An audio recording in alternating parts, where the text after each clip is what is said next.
Welcome to Psych Sessions at Work, where we talk about jobs with the people who study jobs.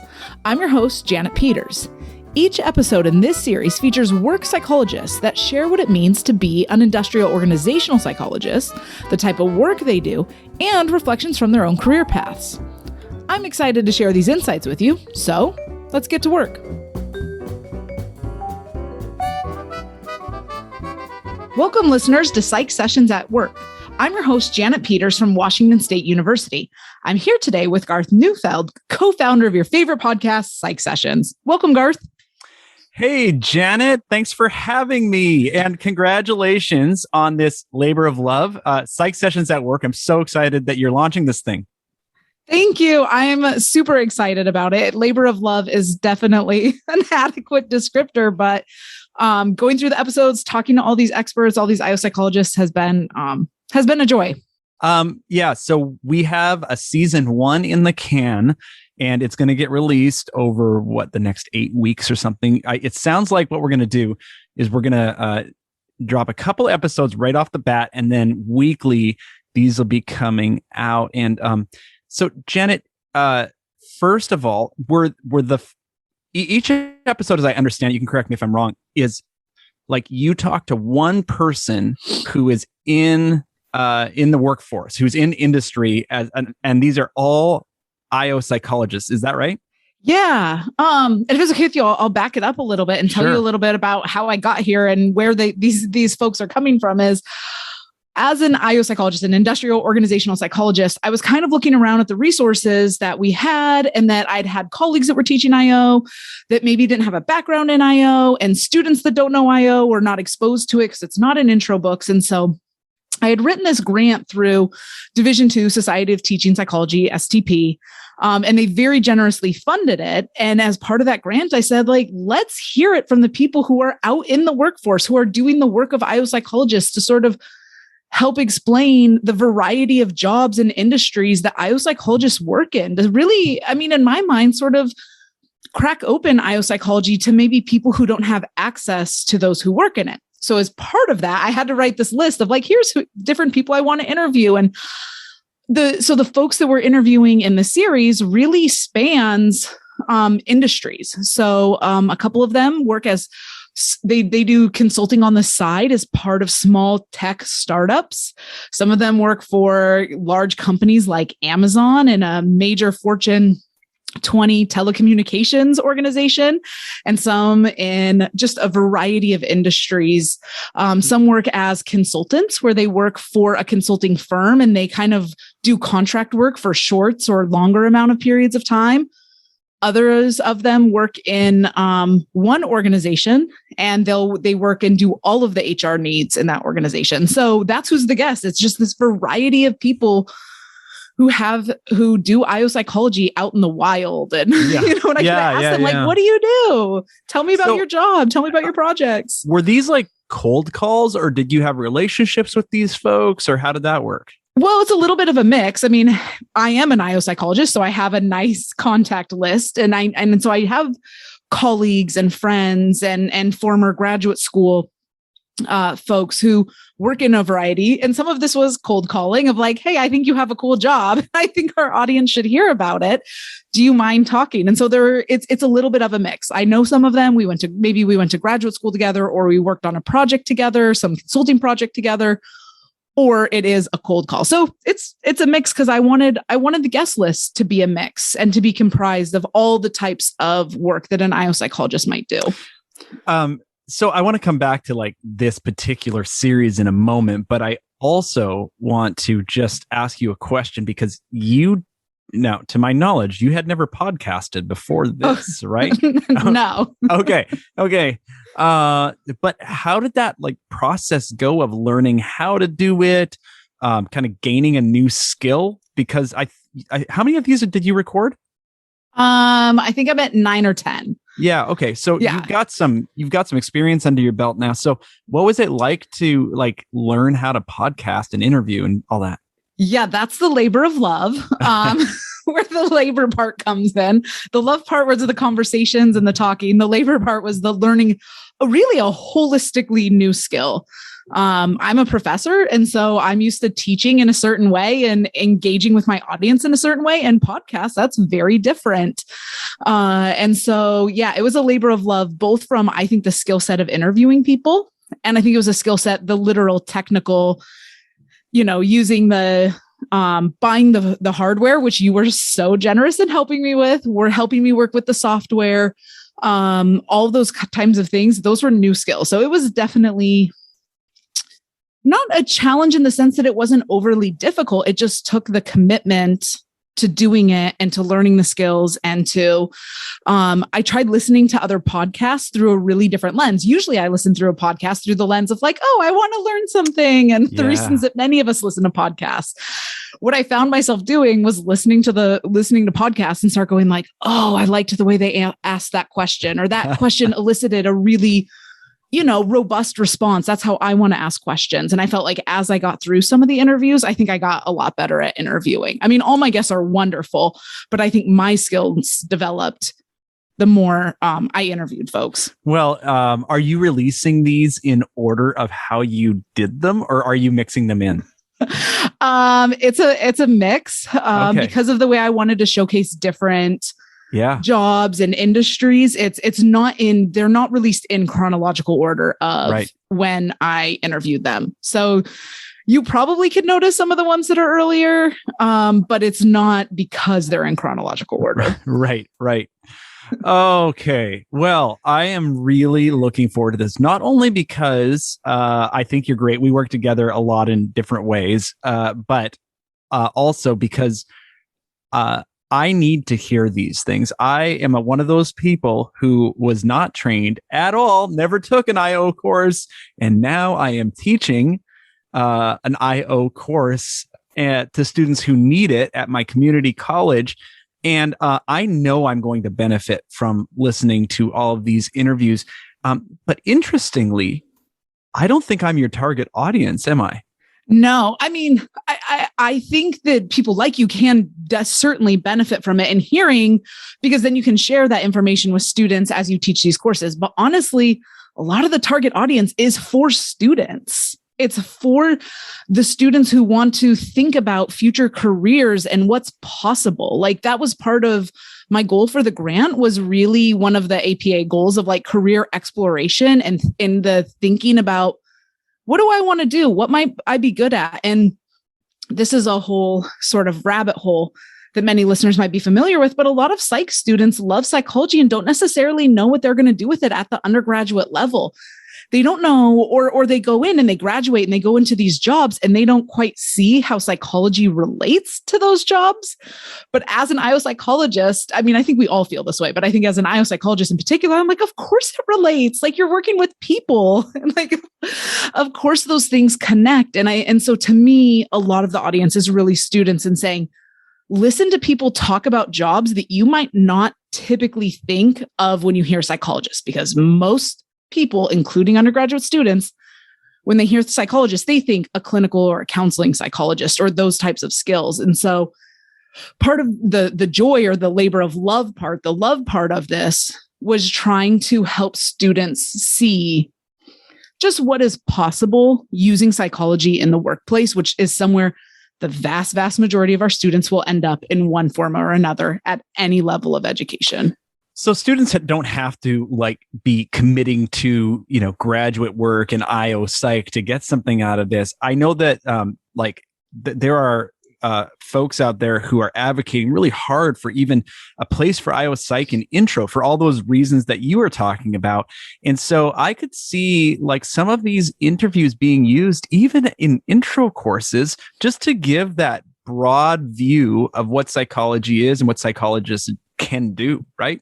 Yeah, I mean, yes. And in every episode, I think in every single episode or close, one of the questions I ask these folks, because you're talking about IO psychologists who are heavily involved in selection and working with employees and maximizing their potential, right? And talent pipelines and all of those things. And I say like, what advice do you have for these students? And it doesn't matter in the advice that they give when you hear it, it doesn't matter even if they're psych majors or not, let alone what type of psychology these students might want to specialize in. So even at the intro level, we're talking about again, sort of what you said, here's a really robust way to think about it. And here is something that benefits even at the intro level, even if they don't major in psychology. It's information that is useful for them to hear. It's advice from people in industry who are specialists in selection and specialists in, leadership development and cultivating and those types of employee things. There's just a lot of really relevant, rich information, I think, for students from all backgrounds. Well, I'm really excited about it, and I'm excited to learn some new things. And but I do have a question for you. As you've gone through these interviews with so many folks, are there any common themes or any surprises or things like aha moments for you as you were listening to some of these people talk about working in industry? Yes. So there's a few. One of them, I was along the veins of asking them, hey, what advice do you have? I was surprised at the number of them whose advice was, without consulting each other, right, independently, their advice was be open to experiences and try things. Go out and get an internship, and not because you're building experiences in a direct way, but figure out what you like and be open to challenges and be open to doing more than you think. That was a really big one that almost everyone said, of some vein of, oh, well, I got this thing and I didn't really know how I felt about it, but I tried it out and I ended up loving it. And so just, don't be open to these things. A huge number of them said that. That was a really big theme. The other theme that very much surprised me was the number of those IO psychologists who are doing data analysis. That's not what surprised me. That's pretty common knowledge. We do a lot. We're heavy quantitative. They all use R. And so for those of you who aren't familiar, R is a statistical software program, right? And there's lots they could choose from. JASP, we could talk about SPSS, SAS, but all of them use R because it's open source, the number of resources. And so that was I'm someone who teaches stats. So for me, that really stood out as whoa, at least in this area, it seems to be fairly ubiquitous, the use of R. That was surprising. What do you use in your stats classes? I use JASP because it's open access and because and it's a little bit more of that point and click model that you get with SPSS, whereas JASP is more programming. Right. But I only teach undergraduate also. Yeah. If I taught graduate, I'd teach R. Let's see. And I think maybe the last theme that surprised me is the number when I kind of asked them, hey, what's a project that meant a lot to you or that was really fun or interesting or exciting? The projects varied widely, but all of them went back to that thing that I think ties a lot of psych majors together, regardless of their area of emphasis, social, counseling, whatever. And that was, this is a project that I loved because I felt like it helped people, or I felt like it helped me do what I think IO psychologists do best, which is we're helpers. We want to improve the lives of employees. And so every project that someone said was their favorite, that's why they said it's not because it was fancy, right? I have one, this isn't in one of the interviews, but I had a colleague who she was doing a job assessment for a cruise ship. And so she got to go on several cruises one summer and she job shadowed all these people on cruises and she spent a summer going on cruises. When they shared their favorite things, it wasn't well, I got to go on cruises. It was they shared these stories of helping people of here's how we used this intervention. So one of them, one of my guests, we talk about how they got some employee feedback that they were burnt out through all this pandemic. So his company said, you know what, the last week of 2021, we're going to give everyone a paid week off, everybody a paid week off, where we don't want you to feel like you're behind and everyone else is working and you're falling behind on email, everyone. And they use that information and they use it to make the lives of their employees better. And so that was a theme that I felt was really salient and meaningful.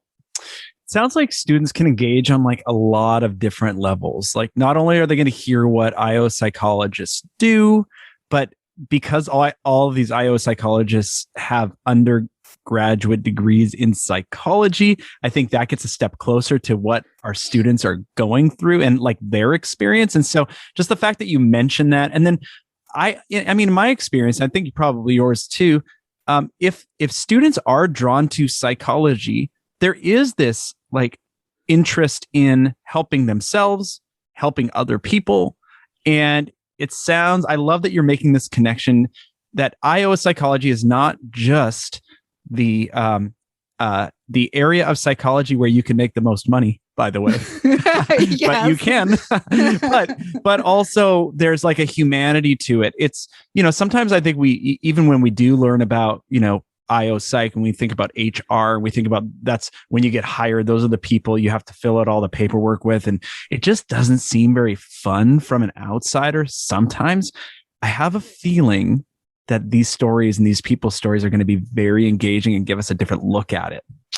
Yeah, I think that's such a great point. And it's one thing I really value about these conversations is I think one of the things about IO is like we can be very corporatized, or it can appear that way.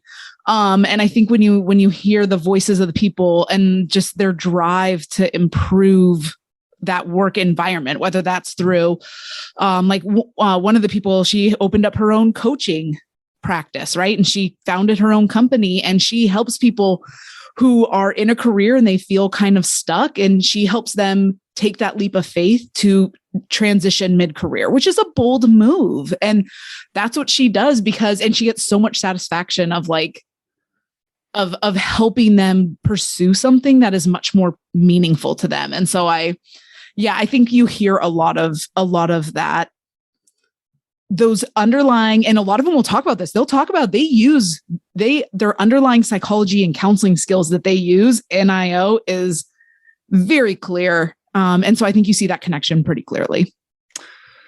Well, I can't wait to listen to this. Students, colleagues, national colleagues who teach psychology students, I think that there is going to be something in this for everyone. Hey, Janet, I just want to give you just a quick shout out and thank you so much, because when I was teaching my IO course, which, by the way, as an aside, you helped me make this decision. I now call it the psychology of the workplace. And by the way, my enrollments went way up after I did that. I think it's more accessible to students to call it psychology of the workplace. But as I was creating this course, and even up till like this last week, when I was telling you, I want to do something different with this third week of my course, help me. I do want to thank you for your expertise and your willingness, your generosity to help me. And I know that for these listeners, this is the spirit that you're bringing. It's really to share out your love for IO Psych. And you have this way of taking very complex things and making them very accessible to us who don't know them as well. So thanks for that. And listener, that's what you're in store for. So, well, here's what I'm going to say, Garth, is that one, I'm always happy to help. And two, to any listeners out here, I would like to put out a really authentic offer to do the same for you. If you are listening to this and you're like, I don't teach or have a background in IO, but I'm teaching the course, let me tell you, you can email me and say, hey, Janet, do you have anything on selection or motivation? I am very happy to share lectures, activities. Garth and I are friends. And so that sharing is very easy, but I am also happy to do that with literally anyone or any resources I have of like, hey, here's a repository of white papers, right? That maybe if you want a case study. So I'm just going to throw that out too. And maybe yes, Garth, you are very welcome. And also any listeners who are listening, I am happy to, hopefully that doesn't cheapen, our friendship, Garth, to say I am happy to do that for any faculty listeners out there who need help teaching the course. Email me. And I am very happy to share because I think it's important to me. And for students who hear this, whose instructors maybe assign an episode or something from, maybe they're listening to this opening episode right now. If students have questions they want to reach out about it, how is that all right too? Oh yeah, absolutely. Students, email me if you're like, hey, what's this IO stuff? Or I listened to this podcast and now I want to do more. I have an assignment in a 1 credit career class where I have to talk to someone. That can be me. If you want, I'm happy. I'm also happy to extend any of that help to students as well. I love it. Well, Janet, congratulations again on Psych Sessions at Work. I think it's going to be a great series to add to the Psych Sessions network. And I don't know, maybe we can twist your arm for a season 2, but let's not get ahead of ourselves. Thanks again. Yep. Thanks, Garth.